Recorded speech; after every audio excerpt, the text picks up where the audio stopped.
Like I'm in waiting room for Zoom. It doesn't work. Okay. And Chris,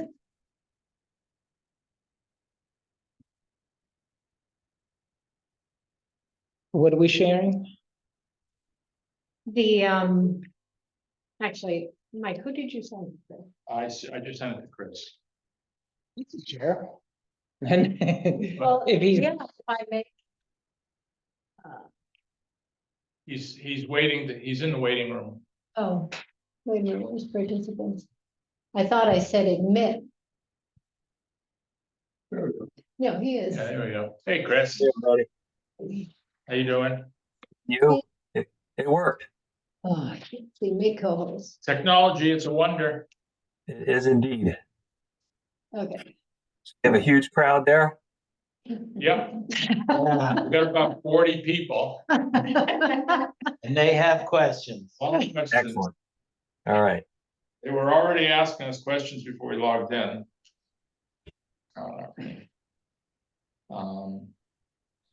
Let's see, let me just get my stuff. Up here.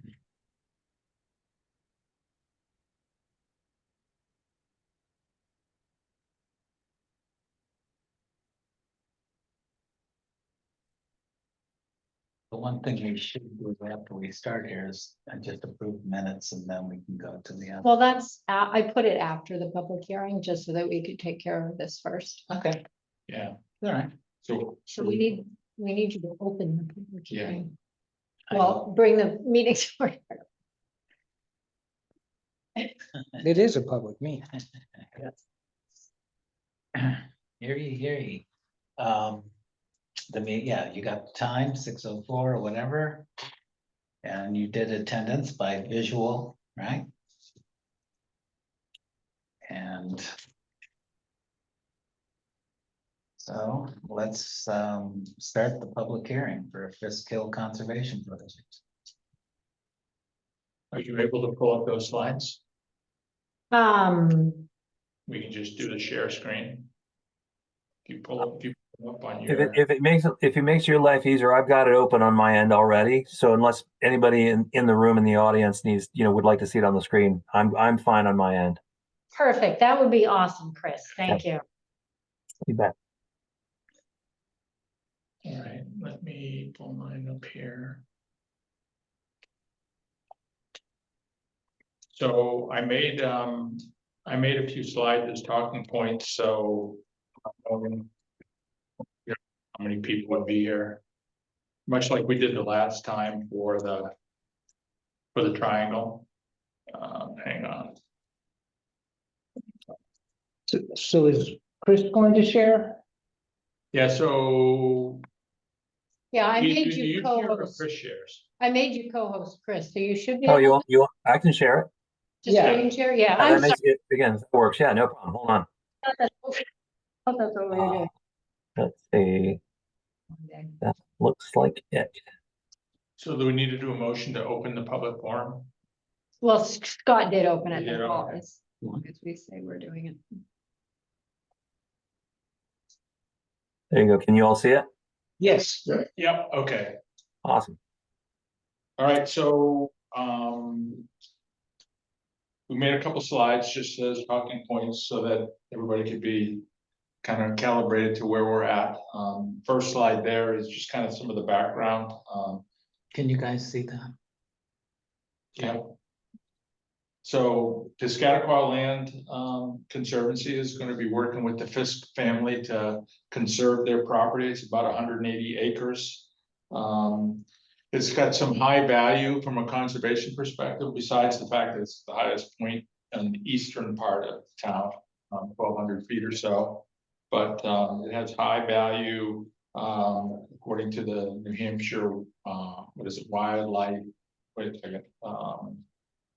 Wildlife Action Plan. So I know that the Piscataqua Land Conservancy has worked that into their scheme, and then we're working it into ours as well. So so it has high value for us as a town and for broadly for as a piece of conservation land.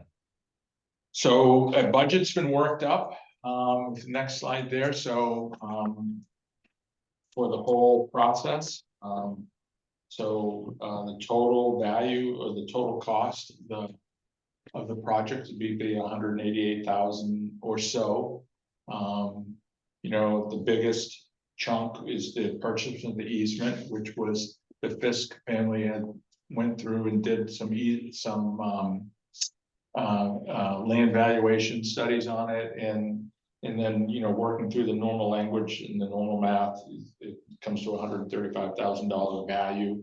So for the purchase of the easement, and then there's multiple, you know, activities that need to go legal and all that stuff to make the conservation easement a reality. So the biggest expense is, besides the urgent easement purchase, is the survey.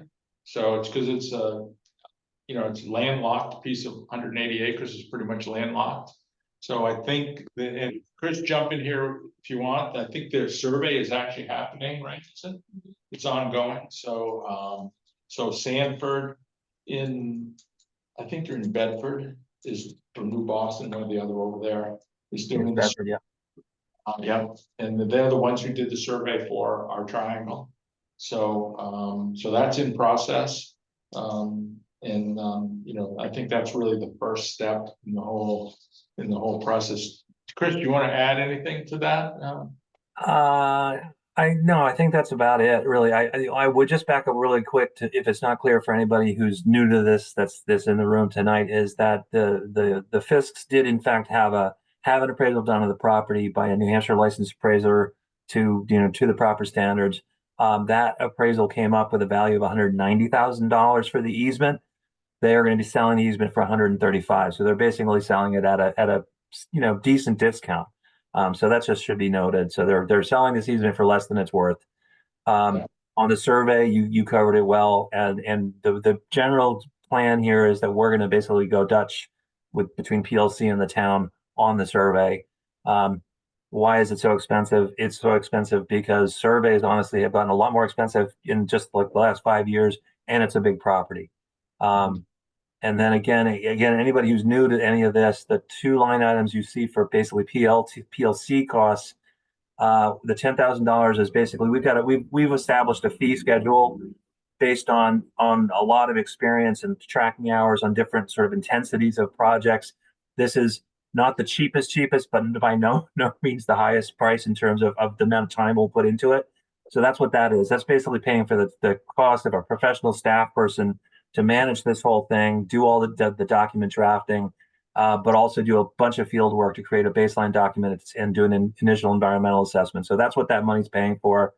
And then the stewardship legal defense contribution is basically a one-time chunk that goes into a much bigger pot that's essentially an endowment that we keep to essentially spin off income and also be available capital if we ever had to really go to the mat to defend an easement in court in the future, which, honestly doesn't happen often, but that's what that's for. And again, the plan here is, if this all goes according to plan, the part of that money that we're going to raise from PLC's side will basically cover our costs on this project. And then half of the survey and then some of the other incidentals. So the town is basically paying for the price of the easement and half the survey, sort of in the big picture. That's how we're trying to make it work. Yeah. These numbers did not change from our last meeting. No, these are Chris's estimates, so there might be some up and down, but yeah. I think they should be identical. I mean, I don't think we've done anything to them since then. It looks identical to me. Yeah, when we get to the end, different, but yeah, they haven't changed at all. So. And I should also, and I'll say real quick, unless something goes really kaflooey on the survey or something, I don't expect these numbers to move very much. So, I mean, this ought to be what it's going to be, give or take a couple $1,000s either way. Okay. So at our previous meetings, we voted to support this project at this funding level. So we went to the select board meeting and explained to them what we were doing and got their concurrence. That's fine. And then we got their approval contingent upon this public forum to go ahead and, release funds where necessary. So Chris, I think, came to that one select board meeting with me. So, so this is kind of the last step, so that if we want to release funds or, you know, to support this, this meeting here today is the last step to do that, so. Any questions on the budget part from anybody? No, okay. So then we've added just a kind of a couple of maps, just kind of so you can see where it is relative to the whole town. You can see it's in the east part of town, it abuts the Heald track. You know, it's pretty much landlocked. You know it better than I do, so you probably walked it more than the rest of us. So, but that red block is the tract. It's probably the largest tract of land that we as a Concom, I know we as a Concom have ever done. I don't know Yeah. if the town as a Concom has ever No, not in my time. done. Yeah. This is the biggest. You know, and it has high value. You know, a lot of it is because it abuts the Heald track, but there's, on the next slide, you can see, well, there's the next slide is the topo map, but you can see where the Fisk Hill is, which is the 1,200 foot elevation. And it this etching right here is apparently we learned from Chris, not from Chris, but from Tim last night, Chris, that's a view from Fisk Hill. So it's kind of interesting.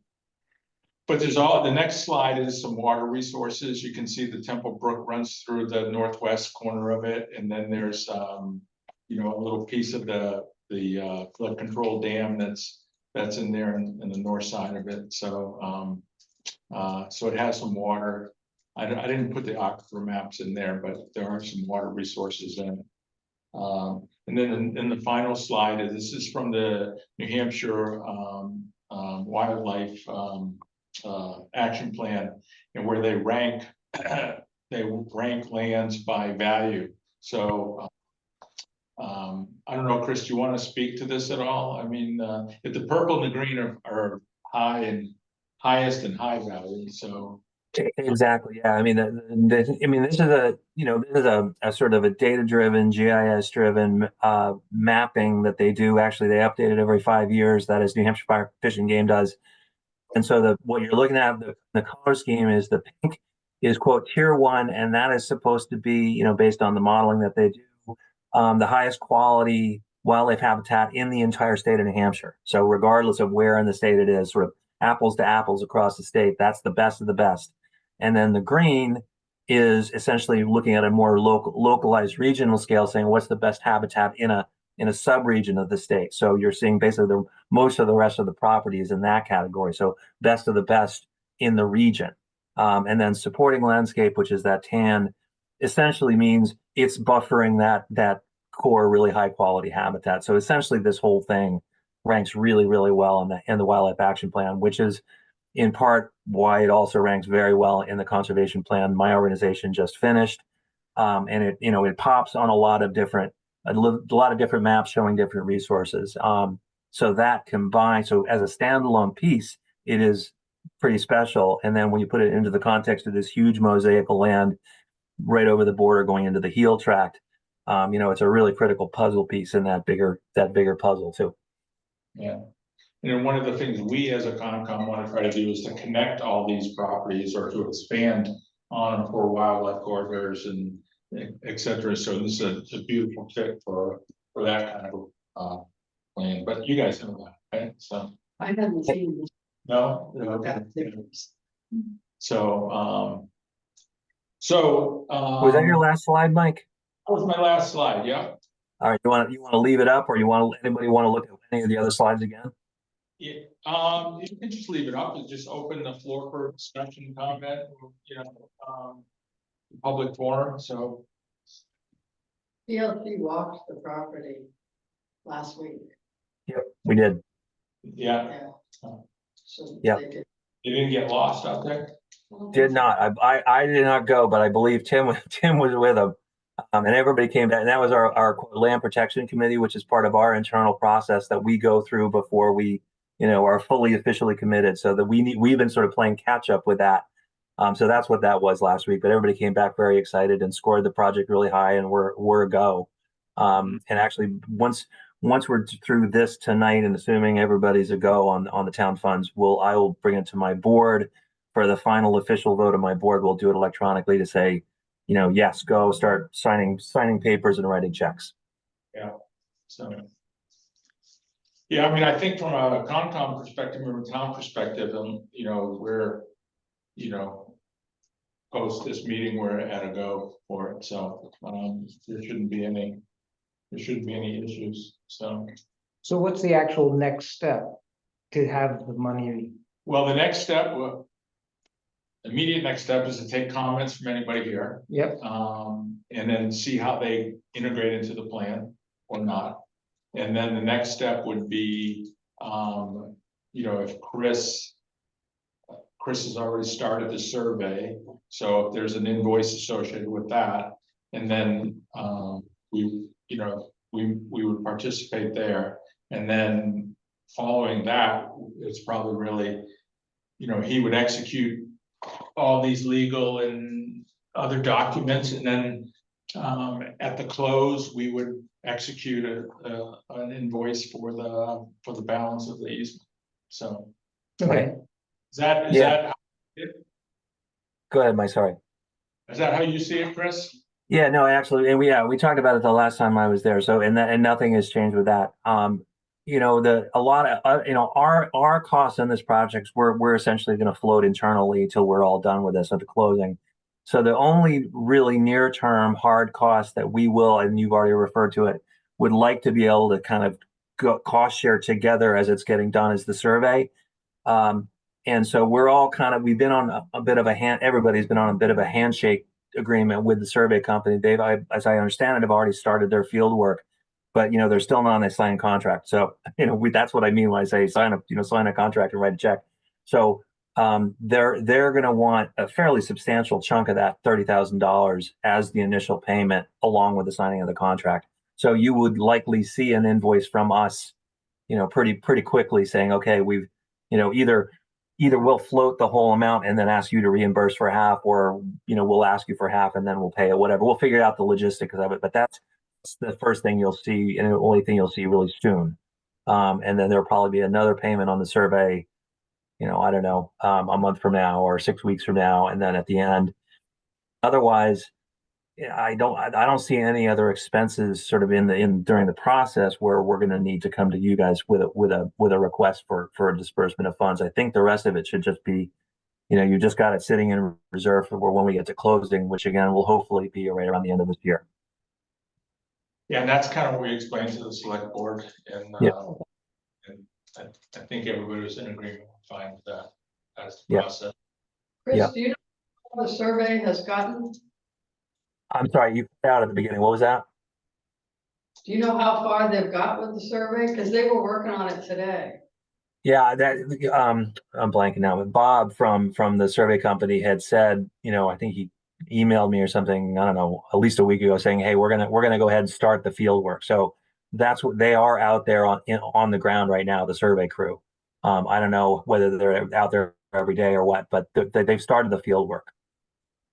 But there's, there'll be substantial amounts of field work to do, and then they got to bring it all back and dump the data into AutoCAD or whatever it is they use to do the survey plans, and then create the draft plan and have everybody review it, finalize it. So there's a whole process. So we're in the first phase of it, basically.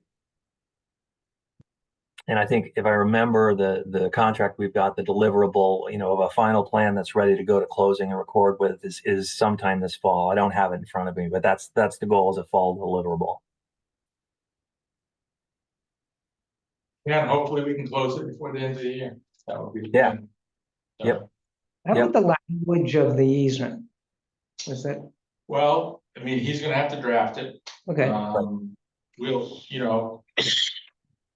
We'll be able to review it. I don't know if we have edit. yep, I'm just curious about Possibility, it, but- be nice. Yeah, no, the way it goes, I mean, I think we may have talked about this at least one meeting or two meetings ago. I mean, if there's anything really in particular that the Town Conservation Commission feels strongly about, you want to make sure that quote, it's in the easement, it would be good to know that sooner than later. I think we've already talked about it in general terms anyway, which is essentially was mostly, I think, about public access. I don't know if Tim or Sherry are in the room, but I mean, I think everybody seems to be on the same page that public access is happening now and it's going to continue. So again, if there's anything specific, you guys want to sort of put into the mix for this easement drafting, it would be good to know that fairly soon, I guess. And then yes, because the town is going to hold an executory interest in this whole thing, you and your town attorney are gonna need to review it and go through it and make sure that everything looks good and that the executory interest is acceptable. Yeah, I did talk to Bill on email about that, and he didn't feel as if a legal review based on the draft that you provided was necessary. He was gonna review at the board level, and because it was pretty boilerplate language, so. Right. Yep, it's straightforward. Nothing in it that was really, Okay. Yeah, and again, if there's again, I can't see who's there in the audience, and anybody who doesn't know already has heard all this stuff before. But I mean, the easement, the real guts of it is it extinguishes the right of the Fisks or any future owners to further subdivide or essentially develop the property. So that's the real meat of it. And then forestry and or agriculture, which isn't really applicable on this property at this point, but forestry and agriculture, including at a commercial scale, continues to be allowed within the parameters of a management plan that's done in the forestry case by a licensed forester. I think they may already have a management plan, but if not, that would be a requirement for any forestry in the future. But that's very standard issue easement language in New Hampshire.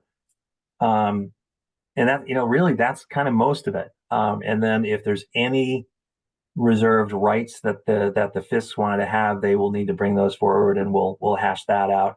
I haven't heard of any yet, so there may not be any. And again, if the town has anything in particular that they think is a priority, it would be good to know that. Yeah, I would think from the Concom perspective would be the forest management part of it would be the details. Those would be the details that we would want to look at and understand. Yep. Yeah, no, and we can certainly, get, well, assuming whatever, depending on how fast we can, the PLC and the Fisks can kind of get through the initial drafting and sort of back and forthing of the easement and get it to a more or less we're ready to go phase, in a timely way, then we can share that with you guys, and you would have a little bit of time. Anybody who wants to really plow through a 25 or 30 page easement can do so.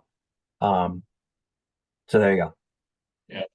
And the executory interest piece is different than the triangle in the sense that the Fisks still maintain ownership. So if PLC goes belly up, the town doesn't absorb the land, they just absorb the legal responsibility to manage the easement. So that's kind of what the executory interest document says. So that is correct. Yeah, right. So the easement is the easement, and it's just a matter of who holds the easement and is responsible for monitoring enforcement, and that would pass from the PLC if we went out of business to the town. Right. So it didn't appear to be a big hurdle to the select board at all from that perspective. So. Is there going to be required monitoring, and who would be doing that? We would be doing that. That's actually part of what you get by having us hold the easement instead of you guys, because then you don't have to worry about making sure annual monitoring is happening, because we do that. Okay. Because you still monitor that land. I still monitor. And that's town owns that easement, is that why you monitor it? No, well, no, but we put money into it, and we're actually, I don't know if that's true, but the state asked us to do it. Oh, The state put money in. That's LC. Oh. It's kind of different, more old school, but. Yeah. So that's kind of what we had prepared for this conversation. I don't know if there are any more comments or questions about anything. No, if there's nothing, then I would make a motion that we close the public forum on the Fisk conservation easement portion of our. I second it. All in favor? Cool. Hey, Chris, thank you for your time. All right. Thank you all. And be in touch anytime anybody has questions. All right, All right, with that, I will sign off. Good night, everybody. see you later, Thanks, Chris. take care. So. Thank you.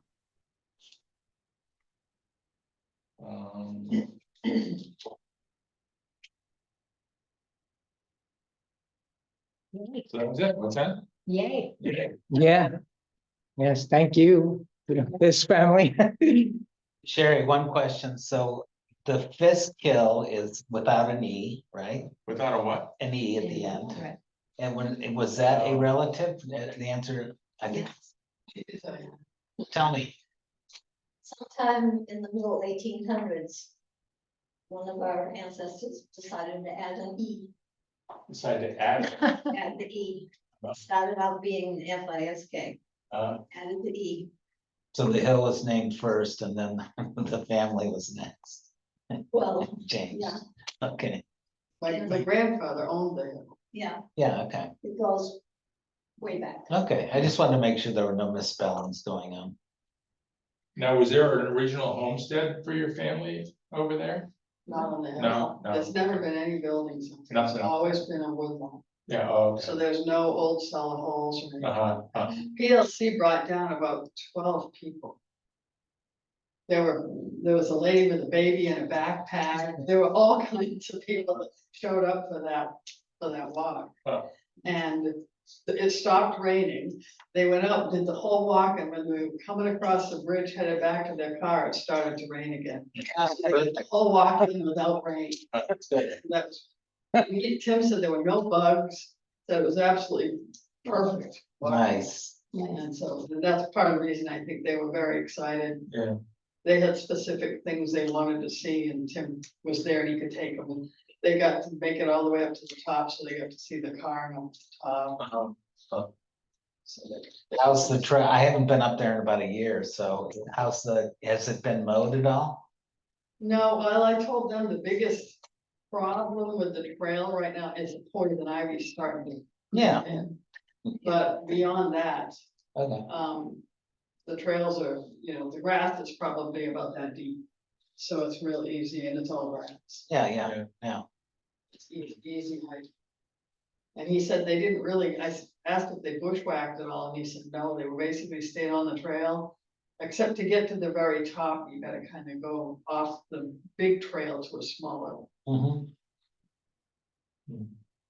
but it's pretty easy, because the loop is about a mile. Mhm. If you don't go up all the way up to the top, you just do the trail, How did you cross the stream? the bridge, Mhm. so. Yeah, the people are really, really nice people. I'm sure they're very happy about this. Yeah, It's a really big deal, for that size piece, exactly where it is, and. It's a major piece of wildlife corridor.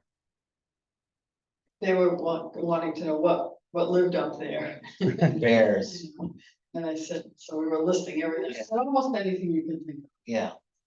yeah, It might be nice to have like the Concom sponsor a walk.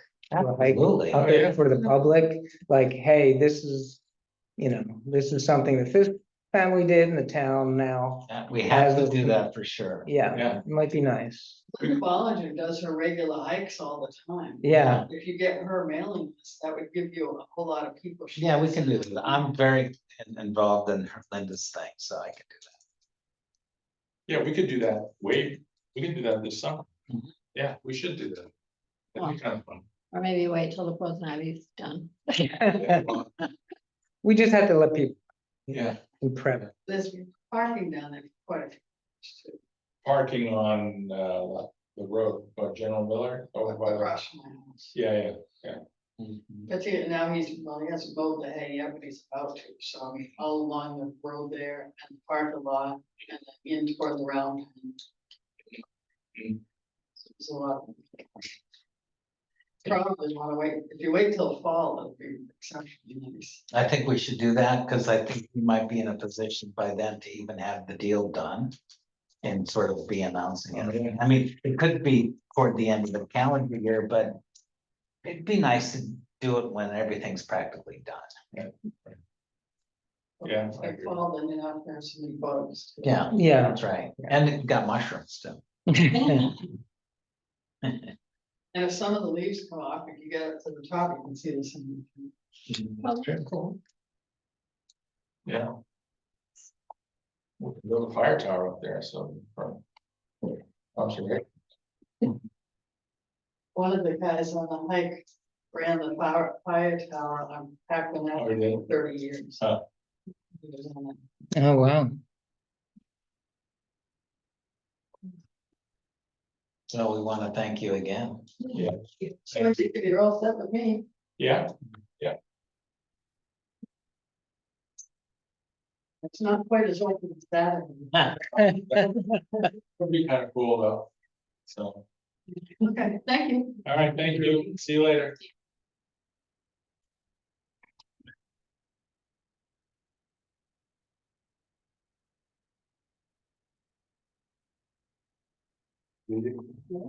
Awesome. We had. You know, twice as many people as we had last time. I guess multiplying by 0 is huge. So it's not really an accurate statement. It's good. I mean, no one's complaining. Yeah. Yeah, for that amount of money, I thought we would have had at least one or two, like, what do you, Yeah. state shouldn't be doing